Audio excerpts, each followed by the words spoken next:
Welcome to The Unconventional Path, Entrepreneurship and Innovation Stories and Ideas. Hello, I'm Bela Musitz, coming to you from the capital region of upstate New York. I'm a former three-time entrepreneur, venture capitalist, and now the retired David D. Ray Professor of Innovation and Entrepreneurship at Clarkson University. And coming to you from the other side of the Atlantic Ocean, in Münster, Germany, I'm Mike Wacholder, Professor of International Management at the Münster University of Applied Sciences. Thanks for joining us. We hope you enjoy listening to this as much as we enjoy creating it. A lot of people ask why we do this, and I'll tell you it's not to make money.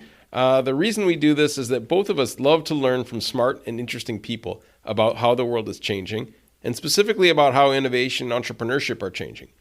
We overlay our observations and compare them with the lessons that we've both learned over 3+ decades as entrepreneurs, investors, managers, and professors. To do this, we've put together our network of interesting friends and former students and business partners, along with other people we've met more recently, to bring you interesting stories, ideas, and insights into innovation, entrepreneurship, and the people that take unconventional paths to find happiness at work and in life. So today's guest is Mike Wacholder. So this is actually part 2 of a 2-part interview or conversation that I had with Mike Wacholder. So we really suggest you go back and listen to part 1, which we released last week. This week, Mike and I, in part 2, talk about lifelong learner or being a lifelong learner, how to be a good boss, the role of mentors, both as a mentor and a mentee, and how all of a sudden something in life can change your outlook and your ability to do things. So it was really a good conversation I had with Mike. And as you will learn from part 1, and it'll come out in this episode as well, part 2, Mike and I used to work together. He was my boss and hired me at Rensselaer Polytechnic Institute to run their business incubator there. So it was a fabulous conversation, and I hope you enjoy the part 2 of this episode with Mike Wacholder. This podcast is brought to you in part by the law firm of Phillips Lytle, LLP. We are proud to partner with Phillips Lytle because of the entrepreneurial approach they take to legal matters and their long history of success with startup businesses. Their nationally recognized attorneys think like entrepreneurs, taking a pragmatic approach to getting things done and spotting issues before they become problems. Whether you need help starting, funding, or selling a business, from single-person startups to 9-figure exits, the attorneys at Phillips Lytle can help. I have worked with Phillips Lytle for years, and they are recognized as the go-to team for guiding startup businesses down the path to success. For more information, contact Phillips Lytle partner Rich Honan at 518-618-1225 or visit phillipslytle.com.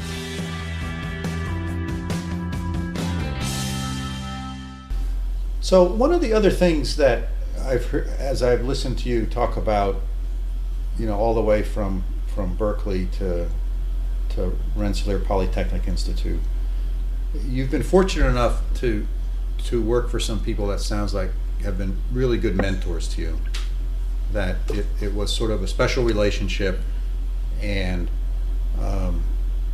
not only did that happen, but you also recognized it, that it was a special relationship, and you used that in a good way. I'm not trying to say you used it in a bad way, but you used it in a good way to learn and to become smarter and to motivate yourself.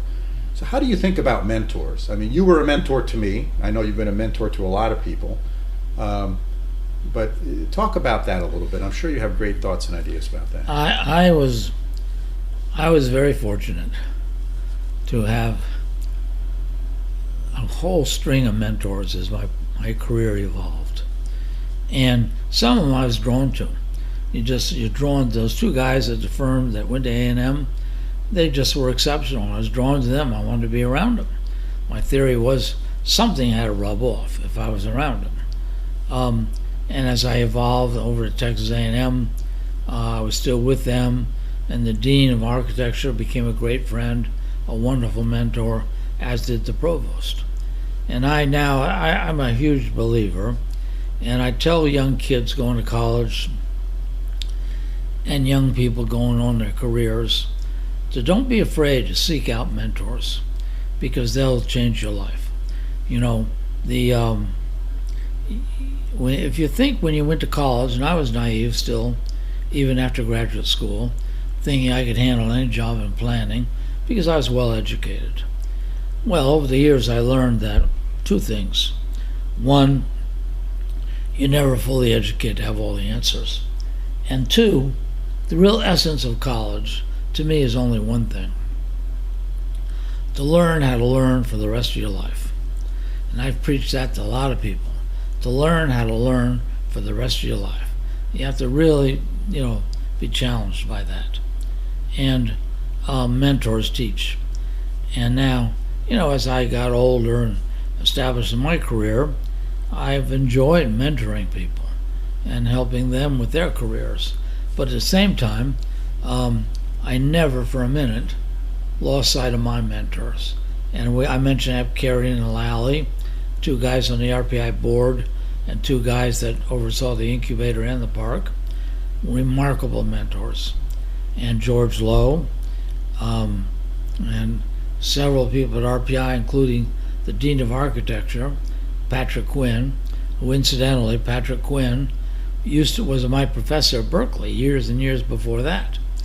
And Paul Zuber, I mentioned, the head of urban and regional planning at RPI. He was a mentor like a father to me. And so as my career went on and on, that's what happened. And then the ultimate mentor in tech parks was a guy named Sam Hefner, who was on the board at RPI, who became the chair of the oversight committee for the park, who then became chairman of the RPI board of trustees. And Sam and I became very good friends, and he was the owner and developer of a huge commercial real estate enterprise in Baltimore. And he taught me so much I would take several volumes to write about it. And so he was a great mentor. And the trouble is now, as I look back, then I was pretty young and learning, continuing to learn for the rest of my life. But all those people I've mentioned, most all, not all, have passed on. And now I'm one of the old guys looking down and talking to, looking for mentors and volunteering my time as much as I can. And I wrote a book recently called Thoughts Along the Way. And it's really thoughts I've developed along the way of my career. And there's a chapter, it's a real short book with 2 or 3 page pieces in it. And one piece is about mentoring, how it's so essential. Seek mentors. And I mentioned to kids when I talk to them, if you don't have to go up and say, will you be my mentor? But if you show an interest in that person will show an interest in you. Don't be afraid to approach people. And so that's a chapter. There's another chapter about learning to learn for the rest of your life. All these things I've learned along the way, I try to remember and record. And so it's a little tiny book. And did I ever give you a copy of it? I think I did. I don't think you did, but I feel that I might be getting one right now. Yep, not this one, but one. And there's it's just, I don't want to brag about it because some people may laugh at it, but there's a piece, short pieces on intelligence and wisdom. And I make the point that intelligence is something intelligence is something that you're born with, and the best you can do is cultivate it. And wisdom is something you acquire over time. You become wise. And I wrote about that. And then the power of the brain I wrote about, and how we just underestimate the extraordinary power of our brain. And I cite some examples, which I won't do now. And another chapter or piece of it is celebrating uncertainty. And I reflect on those times when we went through life-altering experiences that scared us to death, like going to kindergarten, like getting on a school bus, like going from elementary school to middle school, and having to adjust to a new school, a new bus full of kids, lockers and all that. And you're really uptight about it. And then going to college. having no idea what it's like. And you're so uncertain. And you learn over time that all those uncertainties became just old habits, and you adjusted very well. And so then as you got a job, and in your job you're thrust into new kinds of things, you got to learn over time to celebrate uncertainty instead of being so fearful of it. So I could go on and on, reflecting on my childhood as a Cub Scout, and the motto is be prepared. And throughout my career, people have called me a workaholic, and I've always been insulted by that. Sort of flattered that people know I work hard, but insulted by being a workaholic because that presumes you work for the sake of work. And I learned that to be successful and do well, you have to be prepared. And my times of working hard and overtime were preparing for the next day or the next meeting. So on and on and on. So Thoughts Along the Way is the name of the book by Michael Wacholder. And where can people get it? You can get it on Amazon. Yeah. All right. I wrote another book too, which we won't get into, but it's called Where's There. Another one, I got to just share a couple more. The Ultimate Performance Metric, which I'm going to make you read the book to find out what it is. And Listen to Yourself, and Common Sense. At one time and I approached Paul Zuber about it, I wanted to get my PhD and write a dissertation on how you can teach and learn to have common sense, because so many people don't have it. And then the last chapter is Life is About Learning. Anyway, another chapter about dream big dreams. And here's a couple of good ones. The more you admit that you don't know, the more others think that you do know. And that, I would tell you the story because it's delightful, but I can't now. It'll take too much of your time. And one of the ones, no matter how smart you are, there's always room for stupid. And I learned that at a luncheon with our most successful incubator company president, CEO, that I ever worked with, who was a multi-millionaire in this community. And he, through something he did, taught me that concept about no matter how smart you think you are, and he's about the smartest guy I've ever known, there's always room to be stupid. And I've lived up to that many times myself. So you got to read the book. So it sounds like, we were talking about intelligence before and wisdom, and how you've distilled a significant amount of your wisdom into that book. Mm-hmm. So it sounds like a wonderful, wonderful thing to read. If you want to give me credit after you read it, that I'm wise. So I'm going to switch gears a little bit, Mike. A number of years ago, you sort of had a significant health challenge that cropped up in your life. Life-altering thing. A life-altering event. Yeah. I'd love to get your thoughts on that if you're willing, and chat about it a little bit. Well, that life-altering event occurred while I was still working at RPI, but I was well past 65, but I loved what I was doing in the tech park so much that I just didn't want to give it up. I used to get up every morning, couldn't wait to get to work.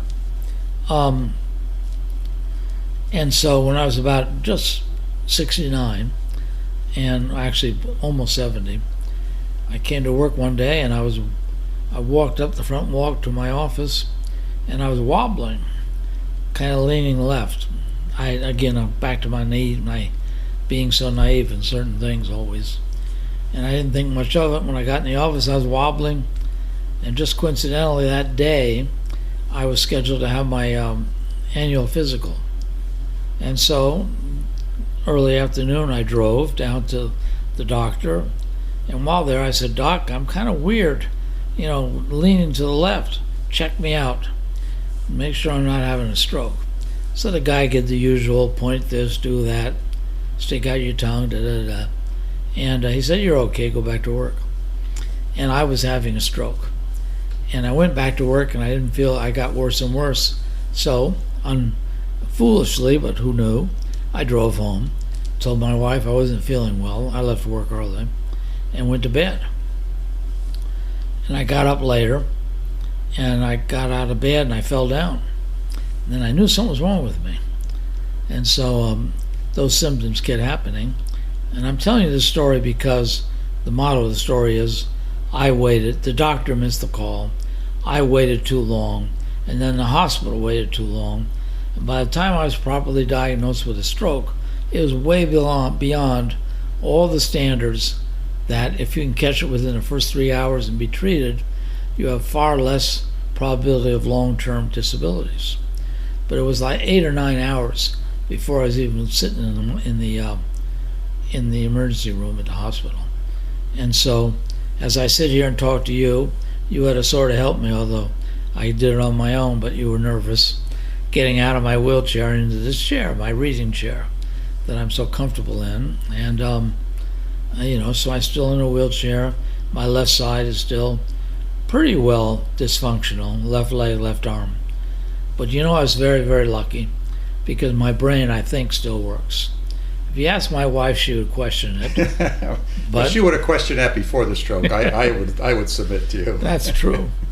But since then, I've written 2 books, which have occupied a lot of my time and have energized me enormously. The first book was called Where's There, which is about my stroke. And I wrote it for other people who had strokes because we all are bewildered by it. And there's so much to learn by those who had the stroke and by their caregivers, especially their family members and loved ones, and by their caregivers. I mean, their aides and stuff. And so I wrote it for them.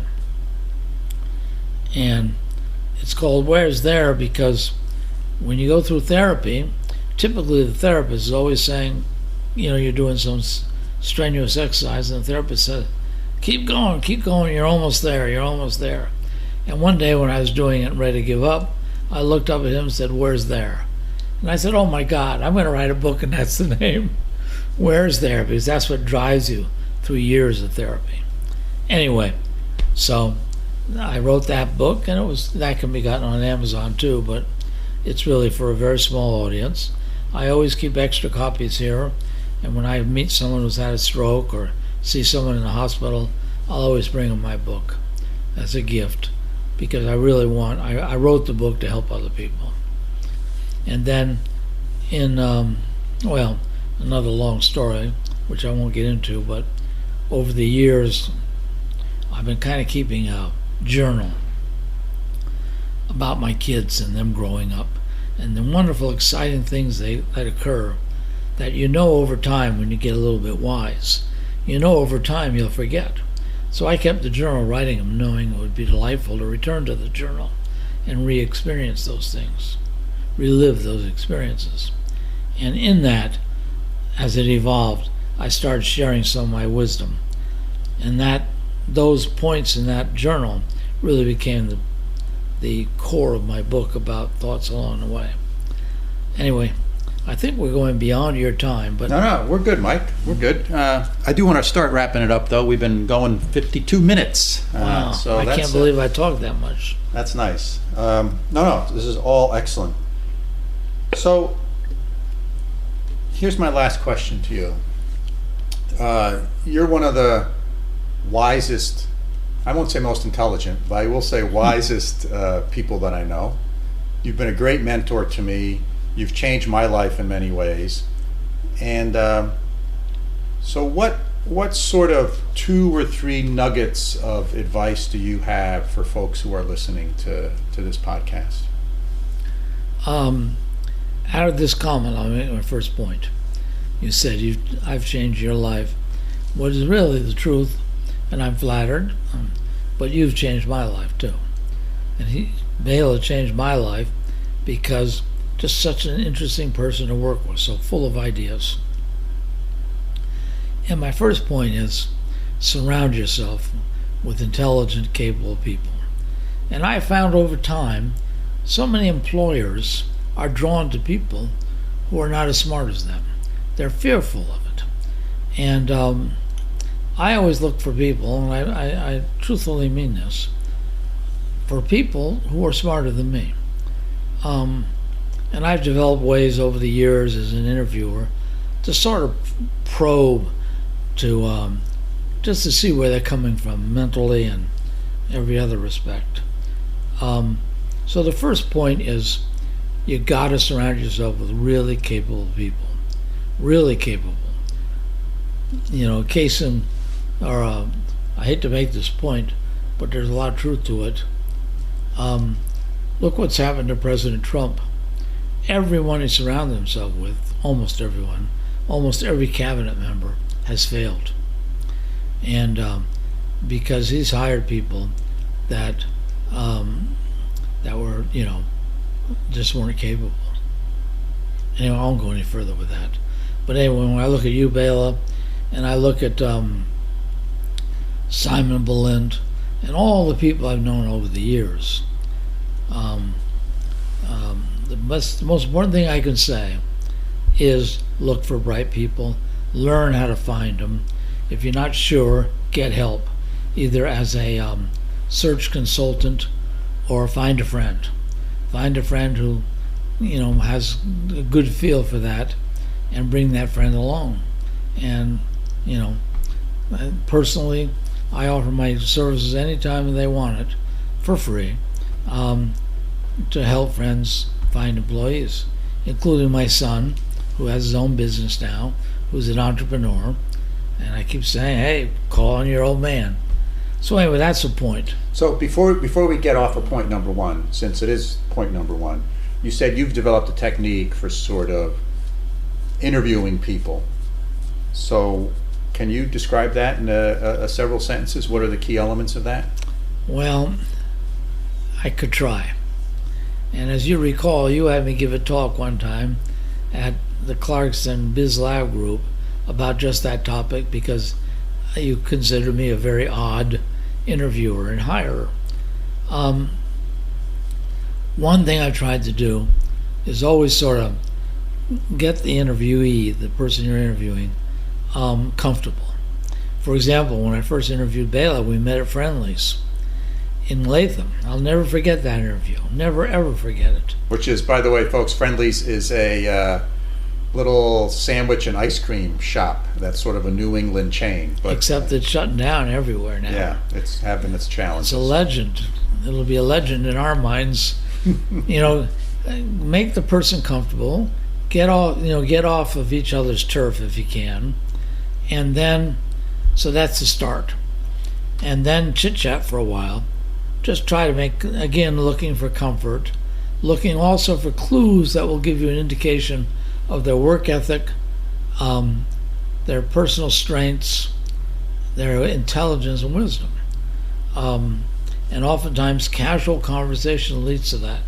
So the standard interview is almost an embarrassment, because it follows a textbook, and it's boring as hell. What do you do? What have you done to qualify you, and all that stuff? So I want that person to reveal to me things they've done. Have they been into sports? Do they love to read? If you love to read, what's the best book you ever read? Why is it the best book? And readers tend to be very intelligent people. Sports, or any kind of competitive environment, whether it's sports or whether it's one of my favorite employees was on the debate team at his college. That's a sport, basically, and that's competitive.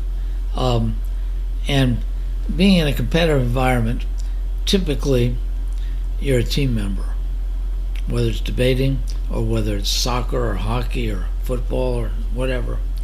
And if you act, it's been proven in the media, in the literature, people who have been in sports and team sports, often when they're asked what led to your success, they'll frequently say having participated in team sports, because you're one member of a team effort.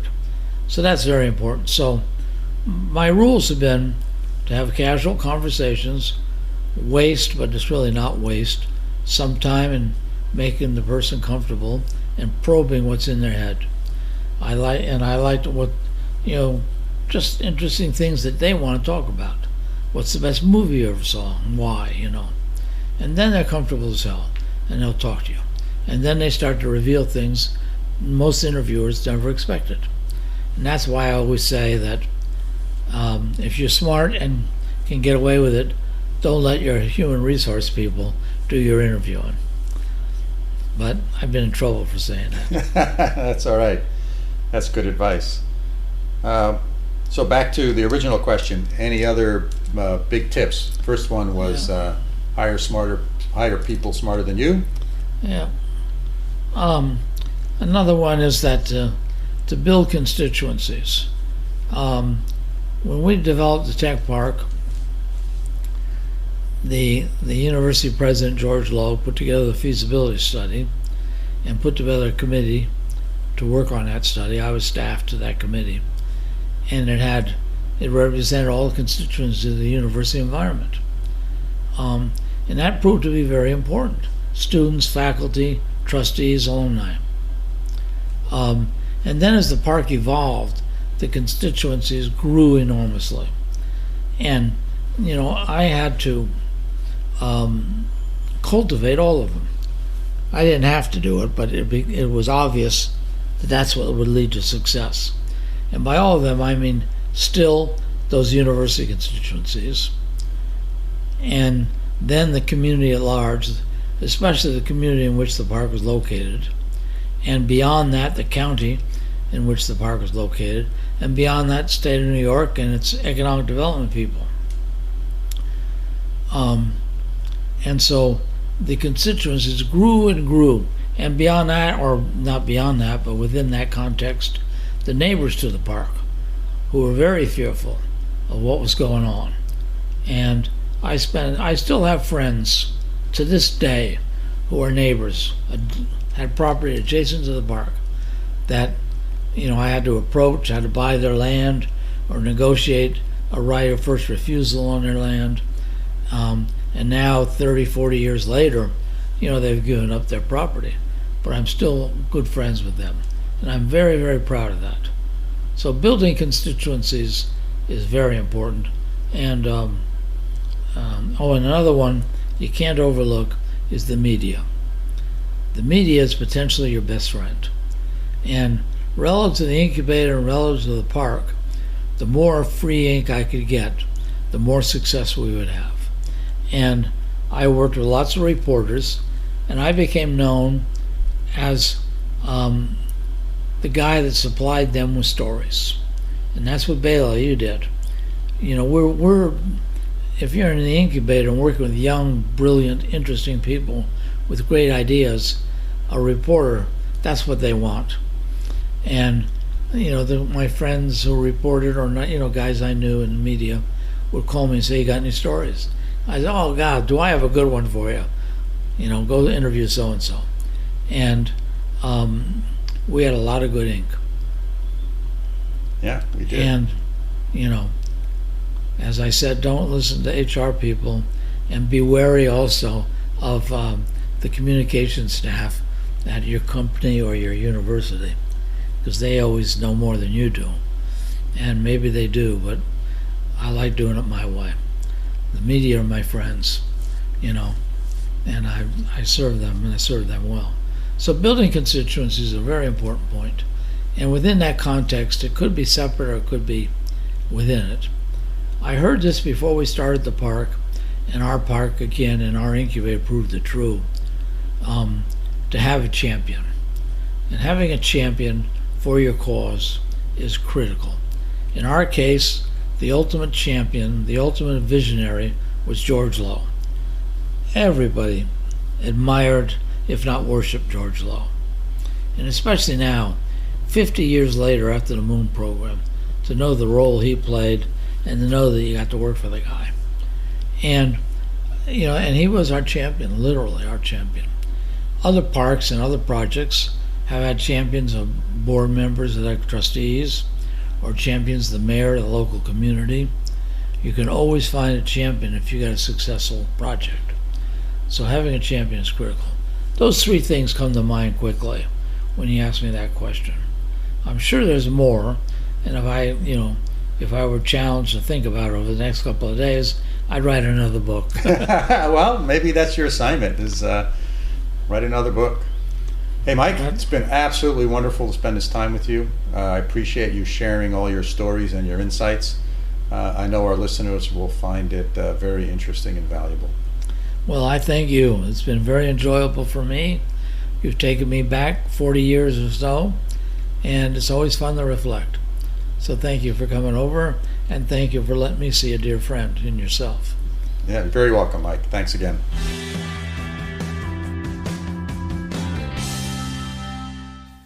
Bela, that was awesome. Thanks for bringing Mike onto the podcast and kind of sharing some of your history with us. I found that it was amazing to me to learn about Mike and to hear you two interact, because I feel like I learned a lot about you, and a lot of the things that I really respect and appreciate about you and our friendship, I saw coming out in the relationship that you had with Mike. So I thought that was great. But I have a couple questions just to kind of build on what was being discussed. And my first question is, how important, Bela, has, in your opinion, university-based tech parks and incubators and accelerators been to innovation in the U.S.? So I think they were absolutely critical and continue to be critical.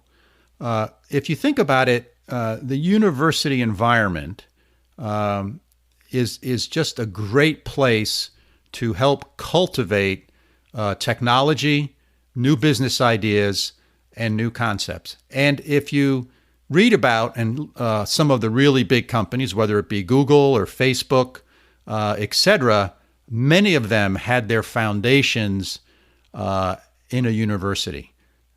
Sometimes it was a person who was at the university and decided to leave the university to pursue their dream, but many of them had their foundations at the university. Now, I reflect back on when I was running the incubator at RPI, and I would like to say that, this was a stroke of genius and I planned it this way, but it just sort of worked this way.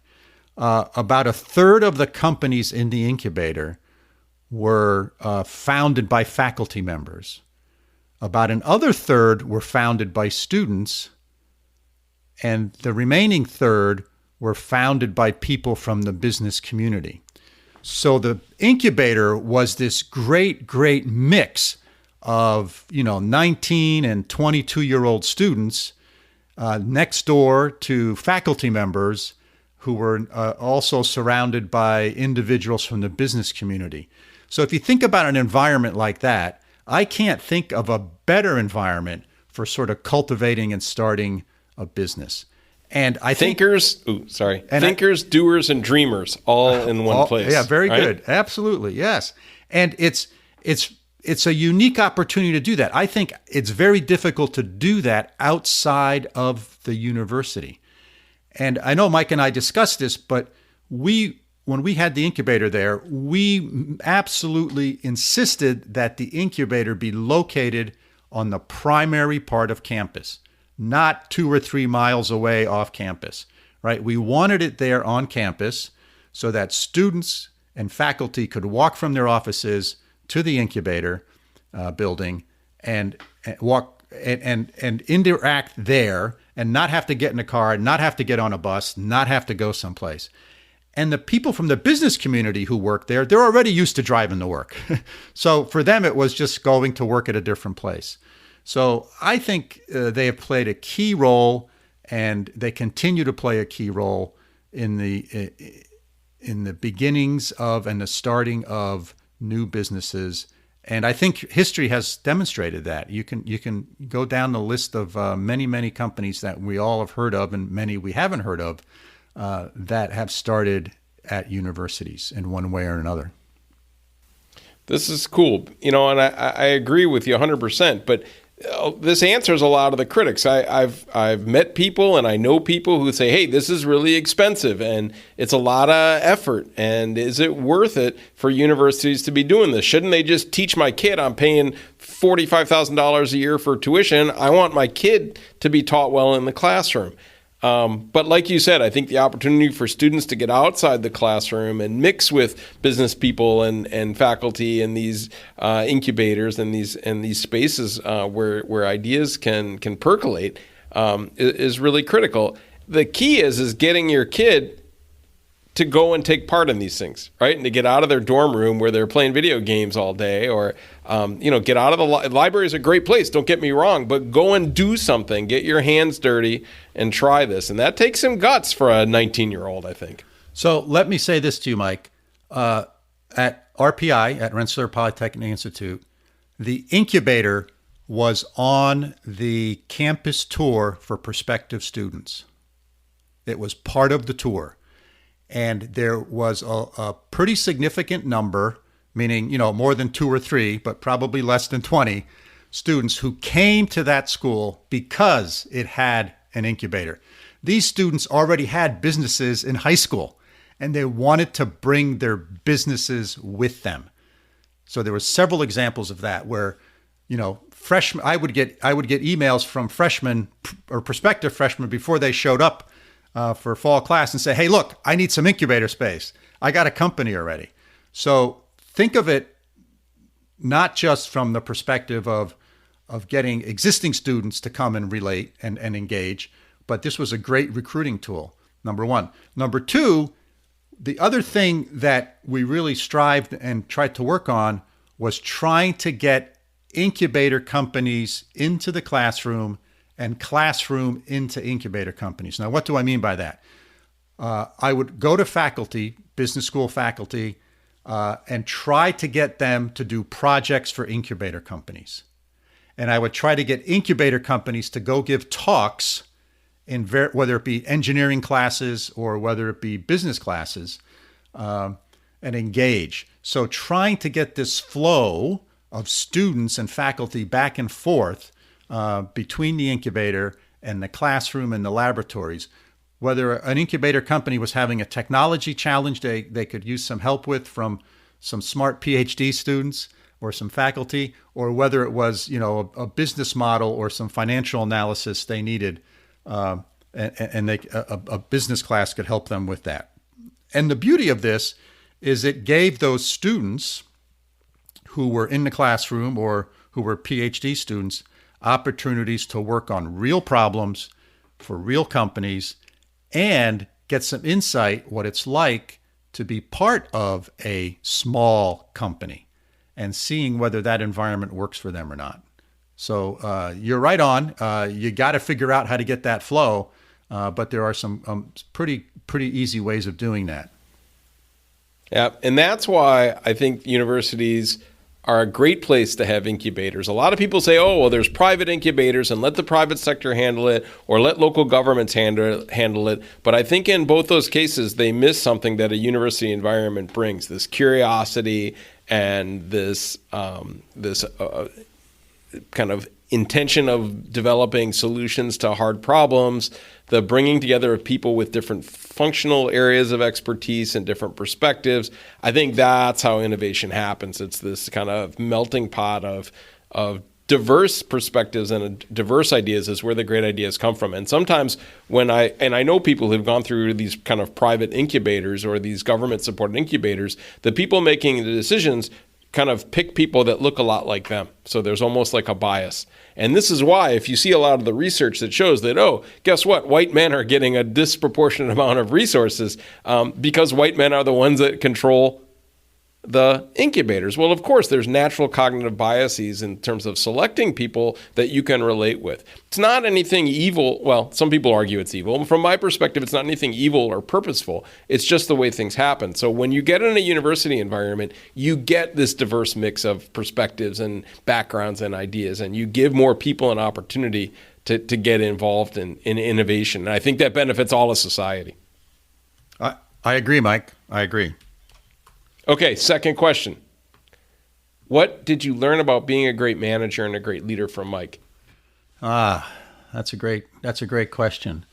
I think he sort of hit the nail on the head. I never felt like he was my boss, although I knew he was my boss, and I often went to him for advice. So, and Mike, for me, Mike let me do stuff. He was a, if I went to him and said, hey, Mike, I'm thinking of doing this. And he would say, and like, okay, what's the first step? Right. He wouldn't say he wouldn't give me all the reasons not to do it. He would say, and then what? What I really appreciated Mike for was, as you know, a university environment can be a little bureaucratic and administrative, etc. A little? Yes. Good sarcasm. Yeah. It's the most of that I've never worked in the public sector. So certainly compared to the private sector, the universities have a lot more sort of bureaucratic, procedural things. And Mike protected me from all of that because he knew I had a low tolerance for that kind of stuff. So Mike basically took all of that off the table for me, and he took care of it, which then really allowed me and empowered me to do the things I was really good at. So I think one of the things I learned from a good boss is the notion of letting your folks do what they're good at and protecting them from the stuff they're not good at, because it lets them thrive. And I really felt that, I thrived with Mike, and we were in two different locations. So it wasn't like we were in the same building. We were in different locations. And I'll tell you a funny little story. I had a pretty long commute in the mornings and in the evenings back and forth from work at RPI, and probably 3 or 4 nights a week, I would call Mike on my drive home from work. And that was sort of our, what happened today? What sort of things can we work on? And it was also sort of our bonding time where we had sometimes a 10-minute conversation, but sometimes I'd be sitting in my driveway at home, still on the phone with him, talking about ideas or thoughts or whatever. So the other key thing I learned is you have to engage. You have to engage intellectually. And if you engage intellectually and you stimulate each other intellectually, then you have a really good sort of relationship. Love it. Good words of advice. Okay, the last question for you. And this is a little personal, so if you don't want to go there, it's okay. But what did you learn from Mike's medical challenges? And what impact has being close to him and watching him kind of go through the issues that he's faced, what impact has that had on your approach to work and to growing older? Great question. So I will also tell you that when I worked at IBM Research, my boss's boss, so it wasn't my direct boss, but my boss's boss passed away at the office one evening when he was working late. And he was over 65, and that was like, And I was in my 40s then, early 40s then. And Mike Wacholder, when he and I worked together, he worked long hours. He was very driven because he loved what he was doing. I mean, he said that numerous times, right? I mean, he's an engaging guy, right? He doesn't sit around in a rocking chair. High energy, engaging guy. And I think that when that happened to Mike, he was 69, I think he said, when he had his stroke. And, I just retired at 65. And as somebody once told me, or I heard, nobody ever said on their deathbed, gee, I wish I spent more time at work. And I love my work. I love what I do. But at the same time, I also love doing a whole bunch of other things. And I want to be able to do those because at some point in the time, many of the things I like to do, like ski and sail and fish, fly fish and hike and run, at some point I won't be able to do those anymore. And so you have to get the opportunities when you can. And I'm in a fortunate enough place in my life that I can retire. So for me, it was a very easy decision. It was like, okay, this is the right time for me. And I think my boss's boss at IBM, what I saw happen there and what I saw happen with Mike Wacholder, for me said, Bela, it's time. And it's a personal choice for everyone, and everyone does it differently, and, that's fine. So I don't know. That's sort of a rambling way of answering that question, Mike. But it's cool. And thanks for sharing that, because, these are personal things. But I think like you, if you're in your 60s and thinking this through, if you're like me in my 50s and this is kind of starting to come close for the first time in my life and thinking about these things, or 40s or 30s or 20s, I had a conversation just the other day with our mutual friend, Ellie Menz, who's a financial planner. And she talked about, hey, how do you prepare for retirement? How do you make sure that you have enough money saved? And so when you're in your 20s, the biggest thing you can do is just start, right? Whether it's just a small amount or whatever, but starting to think through your financial plan for retirement. I don't think you're ever too young to start thinking about that, to make sure that you don't have to work, right? That, like Mike, I think, wanted to work, right? But you want to make sure, at least if you're in your 20s or 30s, that you're thinking about this, so that you have the option, right? To kind of do what you did or do what I want to do, which is make sure that you have an option, right, to retire at a point when they're not carrying you out, right? Right. Freedom of choice is a really wonderful thing to have. And, we all make choices in life. And I was fortunate enough that Elaine and I, we live pretty frugally. We save a lot more money than we spend.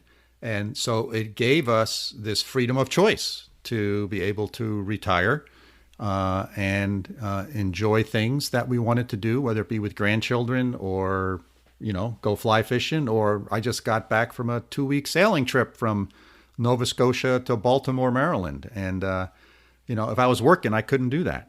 So it's and we've been fortunate to have good health and to have, like your kids are completely independent, and we've both had everything go our way, and we realize that not everybody has that. That's right. Lots of people don't have have things happen to them that create financial difficulties. But hey, if you're in your 20s or your 30s, start thinking about that now. Read up, talk to people. So that hopefully everything goes as well for you as it does for us, you can be in a position to, like you said, have that freedom of choice to work or work part-time or not work at all and enjoy, like you started with this, Bela, this idea of kind of balancing work and life. Yeah. And, for Mike Wacholder, when he had his stroke, he had no choice, right? Yep. Now, all of a sudden, the choice is made for you.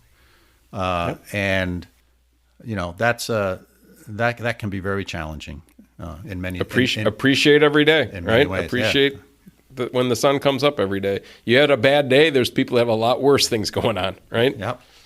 Right. All right. Well, that was a pretty good conversation just there, Michael. Thank you very much. Thank you, Bela. Should we wrap it up? Let's wrap it up. You want to go first? You can go first.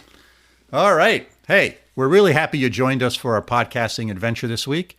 And we hope you found the last hour interesting and thought-provoking. Hey, we have a couple of requests. If you have any questions about what we discussed or suggestions about topics or potential guests, get in touch with us. Our email is bela.and.mike@gmail.com. And if you like what we're doing, hit subscribe on your podcasting app. It's free. And even better, tell one of your friends that you really enjoyed the podcast and get them to listen to it as well. So we really enjoyed you spending time with us. We look forward to you joining us for our next episode. So signing off from upstate New York. Hey, Mike, see you next week. Thanks, Bela. See you next week. That's it from over here in Münster, Germany. Have a great week, everybody. This podcast is produced for Mike and I by our friends at Busy Media of Schenectady, New York. They can be found at busymedia.co.